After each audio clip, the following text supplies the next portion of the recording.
Bismillahirrahmanirrahim. Assalamualaikum warahmatullahi wabarakatuh. Perkenalkan, nama saya Husnul Binti Ahmad, Prodi PIAUD Fakultas Tarbiyah Institut Agama Islam Negeri Parepare, NIM 232020 3886 207004, dosen pengampu Novita Azhari MPD.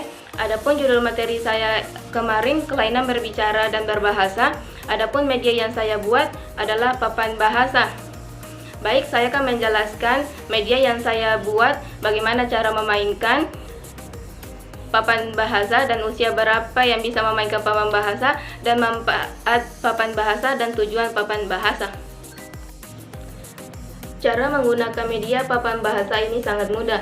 Media papan bahasa terdapat beberapa gambar. Kita tunjukkan pada anak satu persatu gambar yang ada pada papan bahasa. Lalu kita meminta anak untuk mendeskripsikan hewan yang ada pada papan. Misalnya kuda.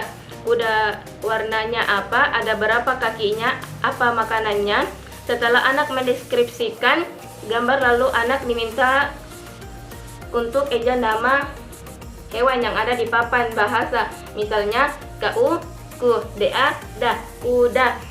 Setelah mengeja, anak diminta menuliskan kembali nama-nama hewan yang ada di papan bahasa, begitu seterusnya sampai terakhir. Target usia yang bisa memainkan media papan bahasa biasanya pada anak usia 2-3 tahun ke atas, mulai mengenali simbol, gambar, dan kosakata sederhana.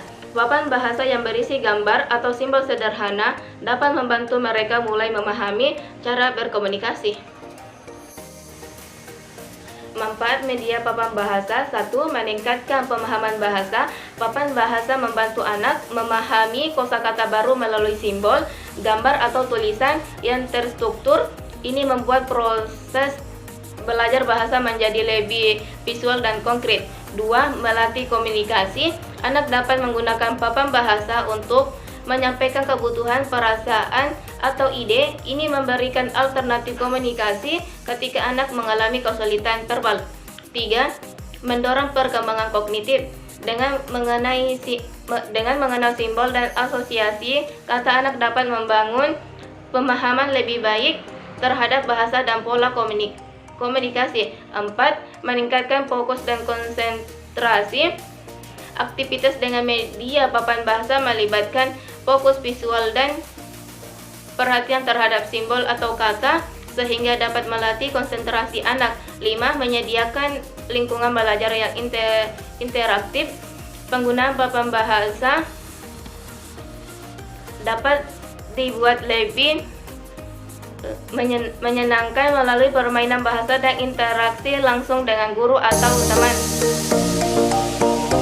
Tujuan media papan bahasa: 1. Membantu anak berkomunikasi. Tujuan utama adalah memberikan alat bantu komunikasi untuk anak yang memiliki hambatan bahasa agar mereka bisa berinteraksi dengan orang lain. 2. Memfasilitasi perkembangan bahasa. Media ini bertujuan untuk melatih pengucapan, pemahaman bahasa, serta kemampuan membaca awal melalui visual, simbol, atau kata. 3. Mengembangkan keterampilan sosial. Papan bahasa mendorong anak berpartisipasi dalam aktivitas kelompok dan meningkatkan kepercayaan diri mereka saat berkomunikasi. 4. Membantu pemahaman konsep abstrak.